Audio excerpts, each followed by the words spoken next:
Muchas gracias por conectar con este vídeo y por vuestro interés por la exposición que hay en el Festival Internacional de Fotografía de Palencia sobre la colección Astudillo. Mi nombre es Javier Astudillo y voy a intentaros hacer un recorrido por las diferentes piezas expuestas.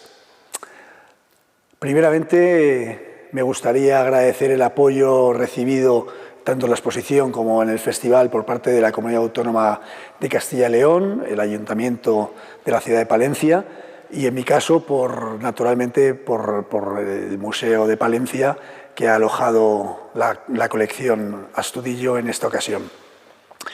Asimismo, también en mi llegada a Palencia no puedo dejar de mencionar que ha sido un disfrute pasear por sus calles y que invito desde luego a todos los no palentinos a darse un paseo para descubrir o redescubrir sus edificios históricos, el gran patrimonio que alberga la ciudad y esa puertecita que abre a través del Festival de Fotografía a la modernidad y que espero que la muestra de la colección Astudillo pueda servir de ejemplo.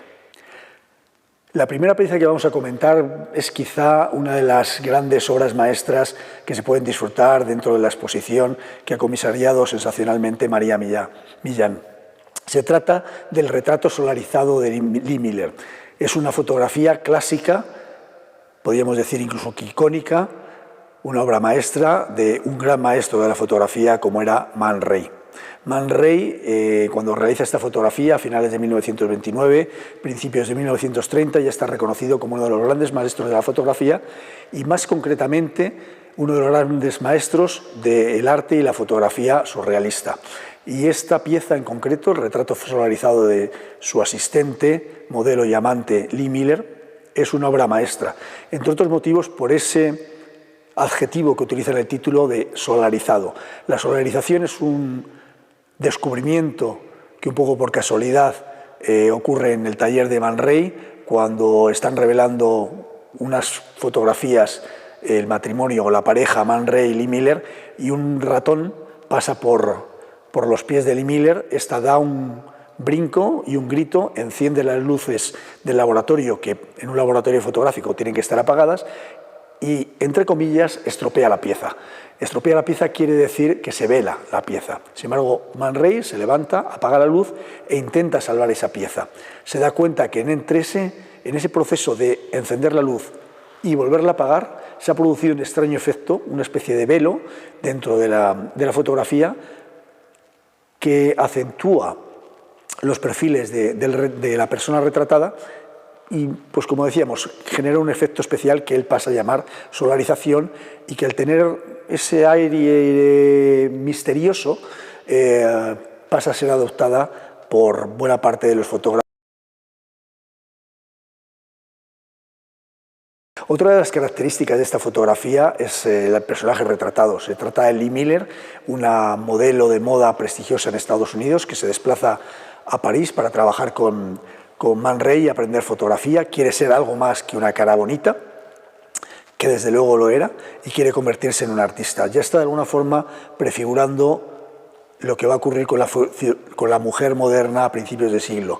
Va a empezar a querer adoptar roles que hasta entonces parecían solo reservados a los hombres y ella va a ser un referente para un gran número de artistas y mujeres. En lo más superficial vamos a ver que va a ser uno de los muchos ejemplos que vamos a ver en esta exposición de mujeres que ya empiezan a decidir cortarse el pelo. En vez de lucir una melena larga, van a optar por una imagen un poco más próxima a la del hombre, de alguna forma intentando que sus roles no estén tan claramente diferenciados y que no haya barreras entre el mundo de uno y de otro. Siguiendo con Man Ray, tenemos aquí dos formidables ejemplos de su obra más reciente según llega a París. De hecho, están firmados como Man Ray París y veréis que tienen una especie de veladura. Parece que los perfiles no se ven del todo nítidos. Esto es derivado porque todavía en esa época había un estilo fotográfico que se llama pictorialismo, que buscaba crear arte haciendo que la fotografía pareciese pintura, haciendo que la fotografía pareciese estar creada a través de pincelada. Y eso se conseguía haciendo que los perfiles de la imagen retratada quedasen un poco difuminados, como en estas dos imágenes. Creo que es interesante tener dos, porque así podemos comparar dos piezas y ver mejor cómo trabajaba Man Ray, no a través de una imagen excepcional como la otra que veíamos, sino cuando él trabaja en serie y podemos conocer mejor la forma de trabajar de un gran maestro. Dentro de la fotografía de Man Ray pictorialista, vamos a ver ahora otro ejemplo. Se trata de un retrato de Man Ray y un colaborador suyo a un gran director de orquesta británico que se llamaba Beecham, que era un personaje de una personalidad muy fuerte, particularmente cuando dirigía a su orquesta, y creo que se ve perfectamente retratado en esa mirada directa hacia la cámara que nos ofrece en esta pieza. La siguiente pieza que os vamos a presentar también es singular. Se trata de algo muy habitual dentro de la obra de Man Ray. Man Ray fue sin duda uno de los grandes fotógrafos de la primera mitad del siglo XX, del surrealismo, pero también fue pintor y escultor. Y tenía por costumbre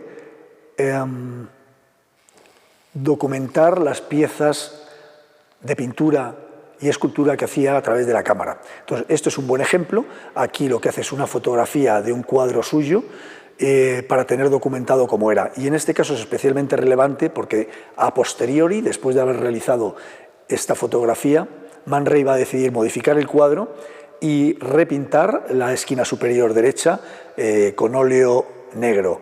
Es así como se conserva finalmente la pieza, que está en estos momentos en los museos de la Universidad de Harvard.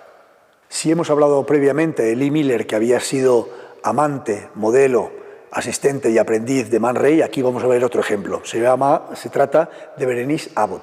Se trata de una mujer moderna, también con el pelito corto, como estábamos hablando antes, que había estudiado arquitectura en Estados Unidos. Igual que Man Ray, se desplaza a vivir y trabajar a Francia, se encuentran en la calle, Berenice le comenta al ya famoso Man Ray que está buscando trabajo y forma de obtener ingresos para mantenerse en París, y aunque ella había estudiado escultura, Man Ray le ofrece ser su asistente y le dice que no se preocupe, que él le enseñará todo lo que necesite saber sobre la fotografía y el revelado de esta en su estudio. Finalmente Berenice acepta el ofrecimiento de Man Ray y pasa a ser su asistente durante una serie de años que serán muy fructíferos para ambos. Berenice llega un momento que aprende tanto del gran maestro que pasará a ser fotógrafa por sí misma, y llegará un momento en el que Man Ray poco más o menos la termina echando, porque se convierte en competencia directa de él. Empieza a hacer retratos, como hacía Man Ray, de gente famosa del mundo de las artes en París, pero al tener unas tarifas algo más reducidas que las de su maestro, se convierte en competencia de él y termina invitándola a irse. Estamos viendo de nuevo cómo las mujeres empiezan a ganar terreno, en este caso en el mundo de las artes, a los hombres por derecho propio, con una obra solvente y de gran calidad. Es muy interesante las dos primeras piezas que vamos a ver de esta autora, que se convertirá en una de las grandes maestras de la fotografía, porque no solamente hace retratos, sino que se interesa especialmente por el mundo de la mujer independiente, de la mujer artista y muchas veces de la mujer con una sexualidad no definida o directamente definida como lesbiana. El primer caso que vamos a ver se trata de la imagen que estamos viendo en estos momentos, que se trata de una de las libreras más importantes de literatura de vanguardia en París, la señora Monnier. La siguiente pieza que vamos a ver se trata de una escritora también norteamericana, emigrada de Estados Unidos a París, igual que Berenice Abbott, y que formaba parte de su entorno cultural, al cual ella, como estábamos comentando, tenía por costumbre fotografiar como signo de identidad y pertenencia todas ellas al mismo grupo. Hemos hablado de Lee Miller, Berenice Abbott y su maestro, Man Ray. Los tres trabajaron en el estudio que tenía Man Ray en la Rue de Campagne Première, en el distrito de Montmartre, un auténtico hormiguero de artistas en los años 20, 30 y 40 del siglo pasado en París. Por ejemplo, Picasso o Giacometti tenían sus estudios por ahí, se les podía ver en los cafés. El caso es que otros artistas, como Harry Merson, también tenían su estudio fotográfico en esa calle. Y uno de sus discípulos, que también trabajó en ese estudio, es Henia Rubin. De él vamos a ver esta foto que también tiene mucho que ver con el surrealismo. Como veréis, la inspiración en imágenes de Dalí y otros artistas del surrealismo es evidente. Se trata, no obstante, de una fotografía de moda en la que se luce un traje de un gran modisto de París que se llama Alix, y la modelo va a ser también una modelo icónica, una de las primeras grandes supermodelos y además relacionada con el mundo de la fotografía, ya que estuvo casada con Irving Penn. Ella se llama Lisa Fonsa-Greaves. Vamos a ver otra fotografía de moda, ya sin tantas connotaciones surrealistas, del mismo autor, Henia Rubin. No obstante, sí vemos que aunque sea una fotografía de moda y más sencilla que la anterior, sí hay una iluminación dramática que es característica de este autor y de su estética. Henia Rubin, previamente a su etapa en París, en este estudio de su maestro Merson, en la Rue de Campagne Première, había trabajado como fotógrafo en Berlín, primero como fotógrafo de cine, y si caemos en la cuenta que se trata de los años 20, enseguida nos daremos cuenta de que entonces se llevaba la estética del expresionismo alemán, como en la caída de la casa Husser o Nosferatu. Esta estética vamos a verla reflejada en estos 4 retratos de mujeres realizados en Berlín. Como vemos, se trata también de imágenes que tienen un aire pictorialista, en cuanto que las imágenes aparecen un poco difuminadas, pero hay algo más dramático, más alemán, más expresionista, que de alguna forma nos refleja esa estética de la que estábamos hablando del cine expresionista alemán. La siguiente pieza ya no se trata de una mujer moderna con el pelito corto, sino que el título que lleva esta pieza es Dandy y aparecen sus iniciales. Es curioso que, siendo Dandy, no quiera mostrar quién es, sobre todo con esa apariencia de orgullo con la que aparece el retratado. Uno se pregunta irremediablemente por qué quería esconder ese nombre. Pues bien, nosotros creemos haber encontrado el motivo y tiene algo de divertido. En realidad nosotros somos de la opinión de que más que un retrato de un dandy, se trata de un autorretrato del fotógrafo autorretratado como un dandy, orgulloso de su estatus que había ganado realizando fotos a la alta sociedad que veíamos antes berlinesa y esa posición social que había ganado gracias a ella. De quien había aprendido o de quien aprendería realmente a realizar imágenes de moda, como comentábamos antes, es del que fue su maestro en París, Harry Merson. Ese es un retrato de Henia Rubin realizado por Merson en el estilo de la primera pieza que veíamos, la de Man Ray, el retrato solarizado de Lee Miller. Cuando digo en el estilo, me refiero a que esta pieza también está solarizado, este procedimiento de encender la luz y volverla a apagar en el cuarto oscuro del laboratorio del fotógrafo para conseguir ese mayor perfilado de la imagen del retratado. Otro de los discípulos de Harry Merson y Henia Rubin en esta calle, la Rue de Campagne Première, sería Dora Maar, fundamentalmente conocida como una de las muchas amantes que tuvo Picasso, y más concretamente se habla de ella como de la mujer que llora. Picasso la retrató en multitud de piezas llorando, y de hecho se comenta en muchas ocasiones que ella en realidad aparece retratada en múltiples ocasiones y es el único personaje que aparece en el Guernica, que todas y cada una de esas caras se refieren a Dora Maar, que son caras de sufrimiento. El caso es que ella, en realidad, previamente a conocer a Picasso, ya era fotógrafa, y esta es una pieza realizada por Dora Maar, precisamente en la época, en los años en los que pasa a conocer a Picasso y convertirse en amante suya. Vemos que es una pieza de una belleza clásica, casi griega, de nuevo con una luz dramática, una iluminación muy útil para las fotografías de moda, que eran muy cotizadas por las revistas de la época, ya que ayudaba a los modistas a difundir sus obras a través de las publicaciones que se iban creando, todas relacionadas con el glamour y que eran devoradas por las mujeres que querían estar a la moda. Entonces, dominar la técnica de fotografía e iluminación era clave y es una de las cosas que Dora Maar aprendió en esta mítica calle de París. Para los más aficionados a la fotografía, decir que en la esquina inferior derecha aparecen unos detalles técnicos excepcionales, porque normalmente no se suelen ver en una fotografía y mucho menos en la parte frontal. Aparece el tipo de negativo, el tamaño de negativo, la obturación y la velocidad que utilizó para realizar esta pieza. Hablábamos antes de Bérénice Abbot.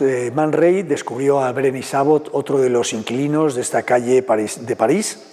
Se trata de Eugène Atget. Eugène Atget era un fotógrafo que se dedicaba a fotografiar las calles de París, de alguna forma intentando captar ese tránsito de la ciudad del antiguo régimen a una ciudad moderna, esa transformación de la ciudad que merecía de alguna forma ser documentada.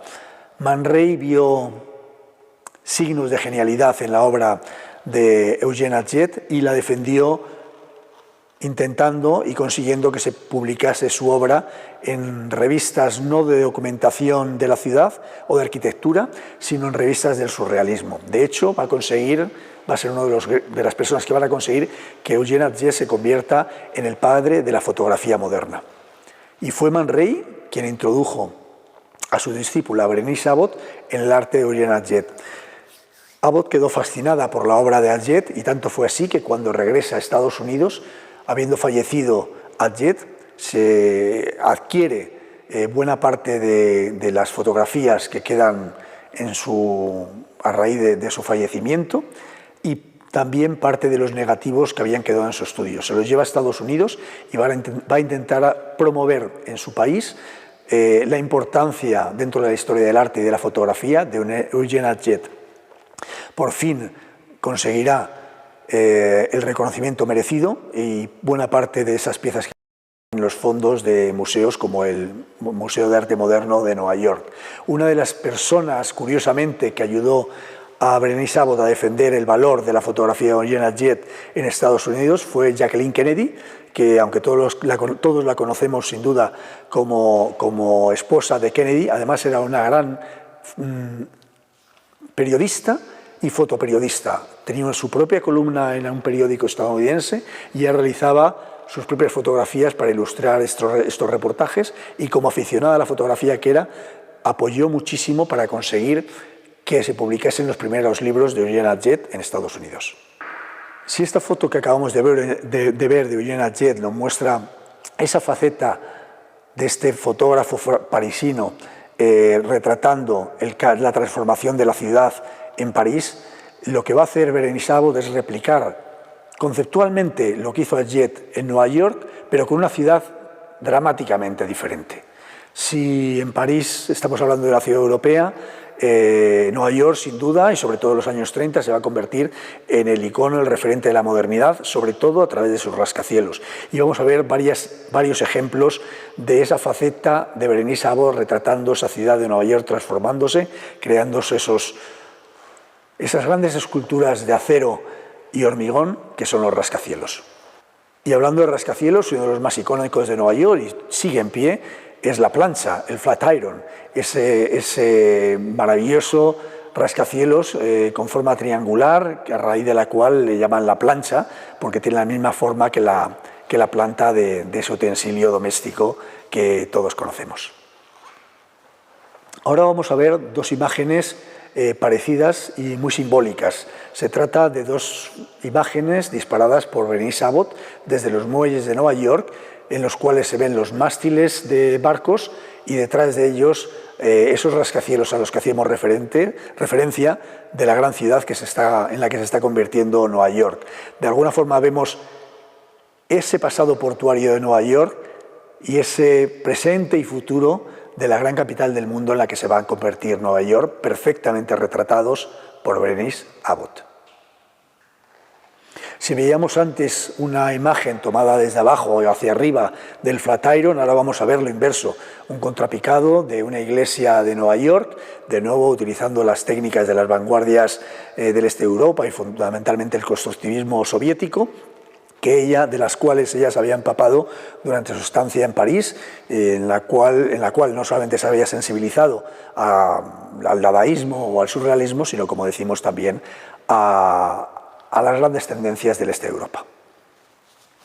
La última pieza de Berenice Abbott que vamos a ver se trata ya no tanto de una pieza en la que vemos arquitectura, sino una pieza costumbrista en la que vemos una madre con el carrito de un niño, y tiene el interés de que se trata de una fotografía del mismo tamaño del negativo, sin que se haya ampliado, con lo cual se consigue que la calidad final de la impresión sea mayor y excepcional.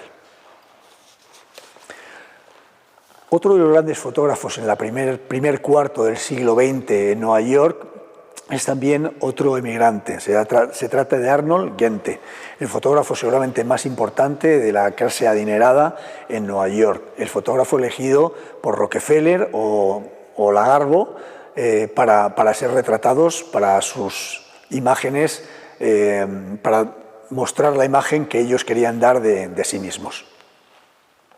Curiosamente, a pesar de que las imágenes que normalmente generaba Genthe, o las más conocidas, eran aparentemente muy formales, aquí vemos todo lo contrario, una imagen muy informal y distendida.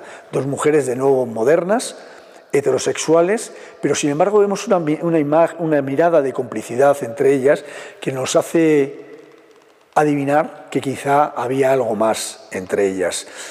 Una de ellas organizaba tertulias literarias en la ciudad de Nueva York, y la otra, aunque ya decimos que estaba casada, posiblemente mantenía una relación bisexual con la otra retratada, era una gran diseñadora de mobiliario art déco de la época.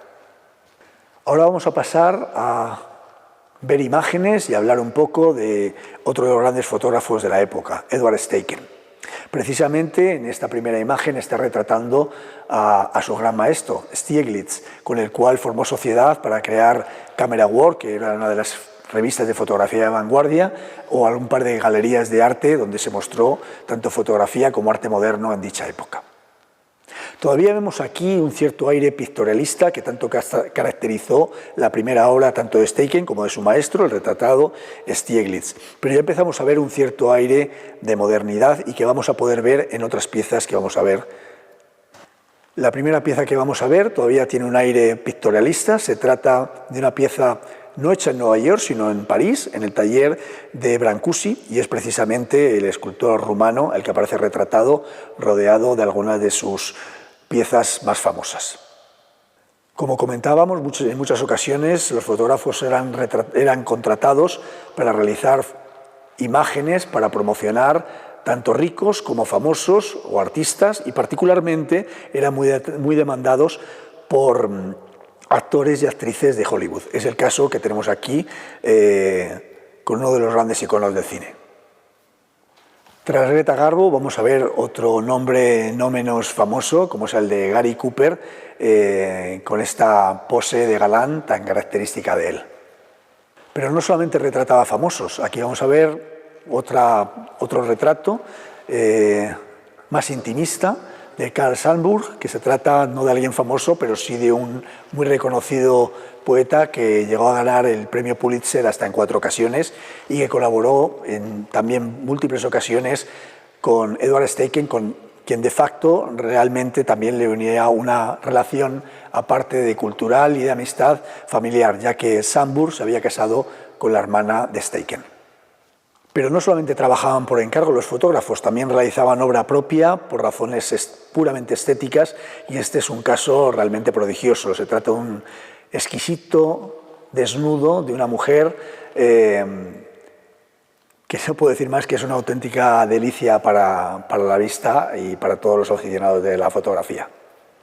Esta otra imagen, aparentemente sencilla, de un estanque con unos nenúfares flotando sobre sus aguas, en realidad esconde una composición de una tremenda modernidad por el encuadre que realiza, en el cual en la parte superior podemos ver parte de los pies de los espectadores que están disfrutando de dicho estanque en Nueva York.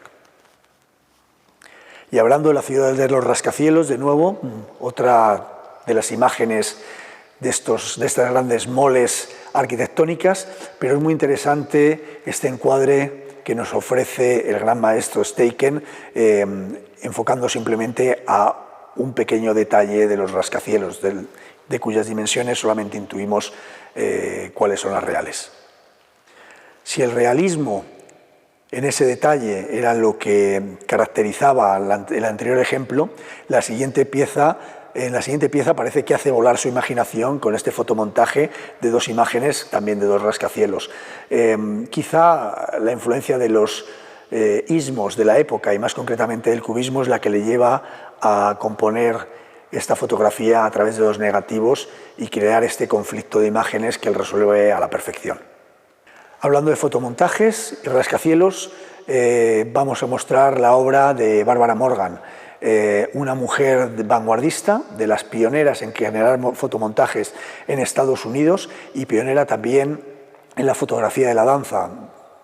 De ella vamos a poder ver también en el Paseo del Salón un cubo con 4 imágenes de danza, 2 de ellas de Martha Graham y otros 2 de ellas de 2 bailarines, una Eric Hawkins y el otro Merce Cunningham, 2 de los grandes representantes de la danza contemporánea del siglo XX en Estados Unidos. Pero la gran maestra, sin duda, fue Martha Graham, que también la vamos a ver representada en esta exposición por Arnold Newman. En el ejemplo que estamos viendo ahora, sin embargo, no está retratando danza, no está retratando personas, está contraponiendo una imagen de la ciudad, esa ciudad llena de energía, pero dura en ocasiones, a una oreja que de vez en cuando, sobre todo el oído humano, puede sentirse dañado por esa ciudad llena de vigor y energía, pero que a veces nos puede hacer sufrir. Desde ella, contraponiendo esos rascacielos y ese oído, de alguna forma quiere transmitirnos ese cuestionamiento que debe hacer el artista y el ser humano al contemplar estas piezas sobre si la sociedad siempre va evolucionando para bien o si a veces nos encaminamos hacia una distopía. Otro de los grandes fotógrafos de la ciudad fue Brett Weston, discípulo naturalmente de su padre, uno de los grandes de la fotografía directa. Aquí vemos una ciudad con un punto de fuga maravilloso, una composición rígida pero que fluye y que nos muestra una ciudad moderna, la ciudad de Nueva York, con una visión heredera de Berenice Abbott y Oriana Jett. Dentro de esta fotografía directa que se empieza a alejar del pictorialismo del que hablábamos, cuando ya empezamos a ver que los perfiles no están difuminados, sino que están claramente definidos, es Sonja Noskowiak. Sonja había sido aprendiz, amante de Edward Weston y terminó siendo una alumna aventajada y una gran fotógrafa. Aquí vamos a ver un retrato excepcional de Carlos Dyer, que era un pintor de la época de la costa oeste y que curiosamente también fue amante de alguien que ya hemos nombrado, de Martha Graham. Así que, como veis, podemos ver diferentes diálogos entre las piezas que podemos ver en la exposición y las que están también en el Paseo del Salón. Pero Edward Weston no fue el único gran maestro, impulsor y creador de la fotografía directa. Ahora vamos a ver otro ejemplo. Paul Groves es el retratado y se trataba del compañero de apartamento de Walker Evans, el gran maestro, otro de los grandes maestros de la fotografía moderna en Estados Unidos y más concretamente de la fotografía directa. Curiosamente, Groves era de formación arquitecto, pero muy aficionado a la fotografía, y en el caso de Walker Evans era al revés, era fotógrafo y muy aficionado a la arquitectura. Así que uno aprendía del otro y entre los dos se hacían retratos el uno al otro, como estábamos comentando.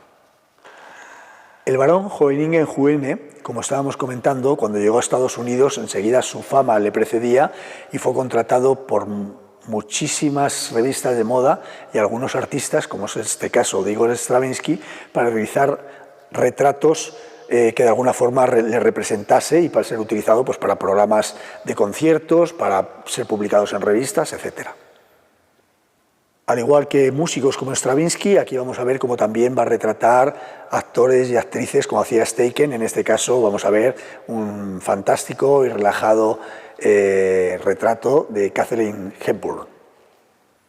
Siguiendo con el mundo del espectáculo, vamos a ver un retrato de alguien mucho más reciente. Se trata de una pieza de las más recientes de las que podéis ver en la exposición, de los años 70.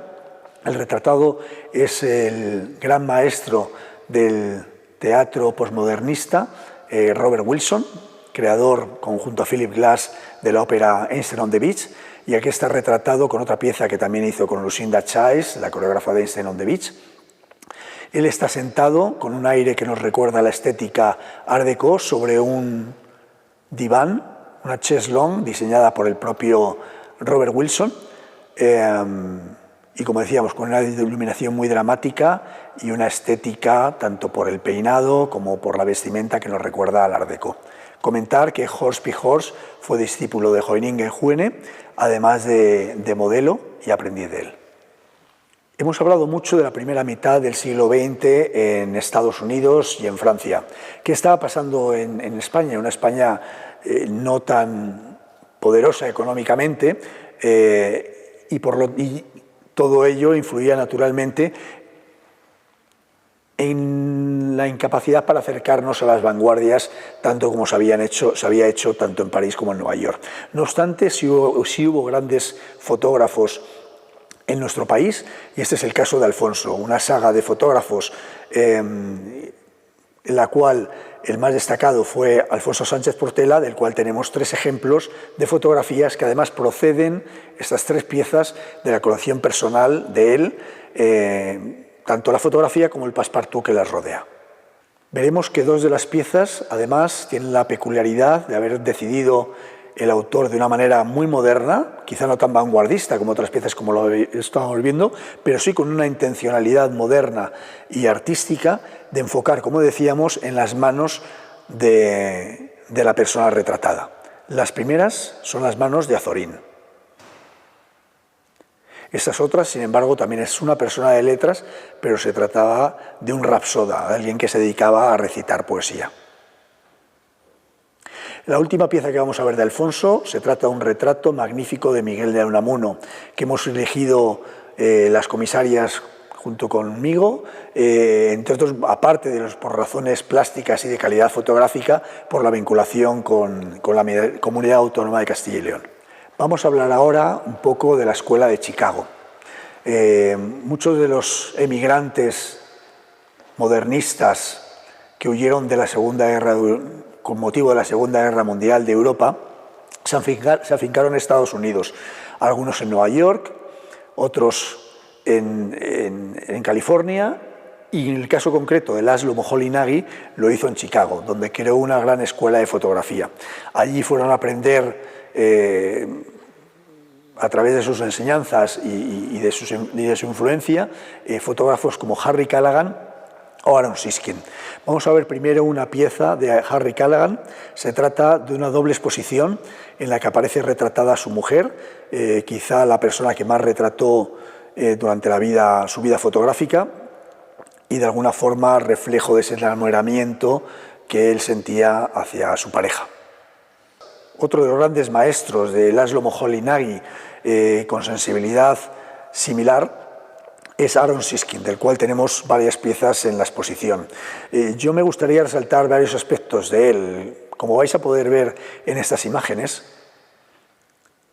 Siskin es una persona que va a subrayar, si veíamos antes esa imagen de Nueva York, que es el punto de fuga, aquí es todo lo contrario.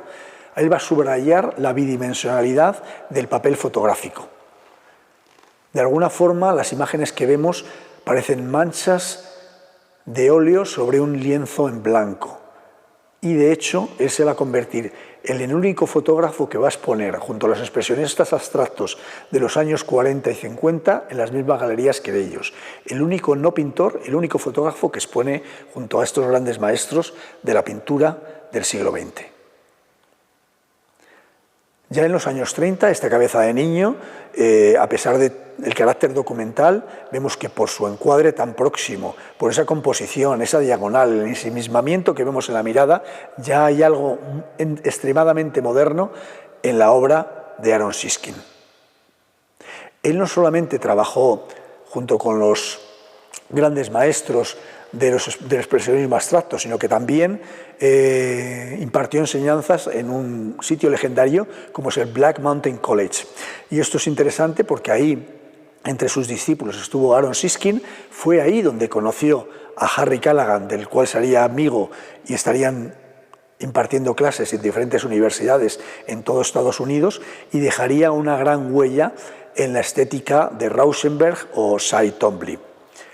Estando en Castilla y León, no puedo dejar de destacar que otro de los maestros de esta escuela del modernismo, liderado por Joseph Albers, el alemán Joseph Albers en Estados Unidos, fue Esteban Vicente, ese gran pintor del expresionismo abstracto que emigró a Estados Unidos y que tiene un museo magnífico en la ciudad de Segovia.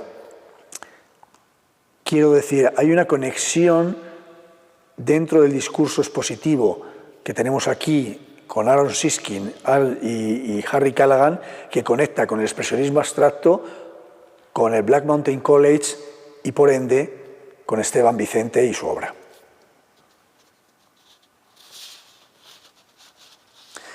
En las dos imágenes que hemos visto últimas, la de la ciudad de Nueva York con un gran contraste de blanco y negro y la de los pies, aunque vemos que una se llama pies y otra se llama Nueva York y podemos intuir que unos son pies y otros es Nueva York, en realidad, como comentábamos, parecen más manchas negras en un lienzo blanco.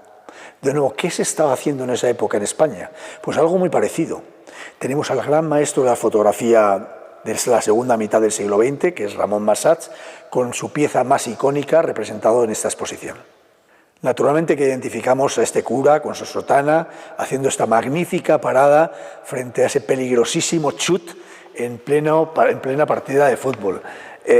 Nos divierte, desde luego, nos gusta, nos hace sonreír, pero más allá de todo eso, que no hay que olvidar que hay genialidad también en ello, también hay una composición extremadamente moderna, una composición que, llevada a una simplificación, también se podía interpretar como un lienzo en blanco y unas manchas de negro muy próximas a la obra de Aaron Siskin y a lo de los pintores expresionistas abstractos. Ramón Massats era así de moderno y mucho más, porque no intentaba replicar esa obra. Él tenía su propia firma, como podemos ver en esta pieza y en muchas de su creación de esa época. Sin duda, un gran maestro. Volvemos a Estados Unidos, otro de los fotógrafos que estuvo relacionado con el expresionismo abstracto, pero no formaba parte del expresionismo abstracto. Se hizo famoso retratando personajes y artistas de esa época, y se hizo famoso más concretamente retratándolos en su contexto, normalmente en su taller. El primer ejemplo que vamos a ver es Man Ray en su taller, encuadrado dentro de uno de sus lienzos y rodeado de algunas de sus obras. La siguiente obra que vamos a ver es Martha Graham, la gran coreógrafa, la que mencionábamos como retratada en múltiples ocasiones por Barbara Morgan, y aquí la vemos en su estudio de danza, con esa barra en la que se apoyan las bailarinas, y de nuevo, en una composición que desde luego es fotográfica, pero que también nos remite a la estética del expresionismo abstracto, con ese contraste tan marcado entre el blanco y el negro. Mientras tanto, en París, el tipo de fotografía que realmente estaba triunfando era una fotografía humanista, costumbrista, y tenemos aquí a uno de sus grandes maestros, Robert Doisneau. Estas dos fotografías que vamos a ver son además muy representativas de su obra. Él realizó muchas series de fotografía en los cafés parisinos tan famosos, y estos son dos excelentes ejemplos.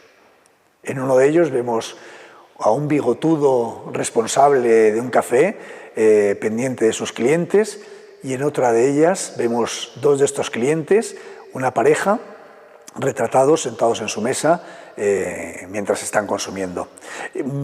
Para los que os acerquéis a la exposición, porque verlo a través de este vídeo no puede ser suficiente, y desde luego que os animamos a ellos, os invitaría a que os acercaseis lo más posible a esta segunda pieza para que veáis que los laterales están marcados con bolígrafo como el fotógrafo quería que esa pieza se recortase para ser publicada en alguna revista o algún periódico. De alguna forma, esto nos da una idea de cómo quería el autor que apareciese esa imagen y cómo se trabajaba en esa época. Y nos demuestra que esa pieza es una pieza que el autor imprimió justo cuando hizo la foto, no a posteriori. Y hablando de costumbrismo, volvemos a Nueva York. El gran maestro Weegee. Decían de él que hacía fotografía callejera por las noches cuando había algún accidente, algún robo, y que llegaba al punto donde habría ocurrido antes, cualquier cosa, incluso antes que la policía. Y todo el mundo se preguntaba cómo podía ser así. Y es que era muy rápido, solo siendo tan rápido se podía captar una imagen como esta. Sin duda una imagen divertidísima, estos dos chicos observando un espectáculo. Pensemos que estamos hablando de los años 30, ver teatro, cine, era una fascinación para chiquillos como este, y Weegee lo capta de una manera certera y decididamente divertida. Con esta foto, que ha servido como portada para presentar la colección en alguna de las publicaciones que la organización del festival ha tenido a bien hacer público, cerramos el recorrido por la exposición y ahora nos acercaríamos al Paseo del Salón, donde hay otras 4 piezas, como comentábamos, de Barbara Morgan. La primera y más icónica se trata de La Patada, una pieza en la cual la fotógrafa captura el momento culminante de una coreografía de Martha Graham que se llamaba Carta al Mundo, Letter to the World, inspirada en un poema de Emily Dickinson, y lo que está representando la bailarina, y que también y con tanto dramatismo capta la fotógrafa, es ese momento en el cual la protagonista de la historia, representado a través de esa patada hacia atrás, se siente liberada de ese drama que ella refleja en su cara y esa mano que se está llevando a su frente. La gestualidad que podemos ver en ese movimiento de la falda, de nuevo nos remite a las pinceladas sueltas e incluso violentas, tan características de autores como Pollock del expresionismo abstracto, al cual hemos hecho mención en varias ocasiones durante este vídeo. La otra pieza de Barbara Morgan, con Martha Graham como protagonista, que hemos querido elegir, se trata de Deep Song. La traducción literal de esta pieza coreográfica sería, en principio, canción profunda, naturalmente. Sin embargo, en realidad, la traducción buena sería cante hondo. Y es que esta coreografía concreta se inspiró en el poema del cante hondo de Federico García Lorca. El poeta granadino ya era muy reconocido internacionalmente, particularmente entre los círculos artísticos de Estados Unidos, y fue reivindicado por coreógrafas como Martha Graham y fotógrafas como Barbara Morgan como icono de modernidad, y fue reconocido como un abanderado de la lucha por las libertades y contra las dictaduras que estaban intentándose imponer en Europa. Pero no vamos a dar protagonismo únicamente a las mujeres. Naturalmente, que aunque Martha Graham fue la más importante coreógrafa de la primera mitad del siglo XX, uno de sus compañeros fue Eric Hawkins, que le tenemos aquí capturado en este magnífico y poderoso salto, en una obra que también tiene otra relación con España, y es que se llama literalmente en español El Penitente. Y teniendo en cuenta que hemos dejado hace bien poco la Semana Santa, podemos intuir que se refiere a un tema religioso y relacionado con la práctica religiosa relacionada con los penitentes de la Semana Santa. Por último, la última imagen de la que vamos a hablar se trata de una fotografía también de Barbara Morgan en el Paseo del Salón, en este caso de Merce Cunningham, que empezó siendo discípulo y bailarín de Martha Graham, pero terminó independizándose y tomando el relevo de la modernidad de Martha Graham, más propensa al dramatismo que sin duda veíamos en estas dos imágenes, y sin embargo Merce Cunningham va a tender a un lenguaje más postmoderno y más cercano al dadaísmo, al absurdo y a lo conceptual. Un salto en lo estético y un salto que queda muy bien reflejado en esta imagen icónica con la que cerramos la charla de hoy. Muchas gracias por vuestro tiempo, os invitamos a venir a Palencia a disfrutar de su magnífico patrimonio histórico y cultural y de esta excepcional oportunidad y única que nos brindan cada año la Comunidad Autónoma de Castilla y León, la ciudad de Palencia y sus centros culturales diversos, y en este caso el Museo de Palencia, con estas exposiciones magníficas dentro del Festival Internacional. Espero que hasta pronto.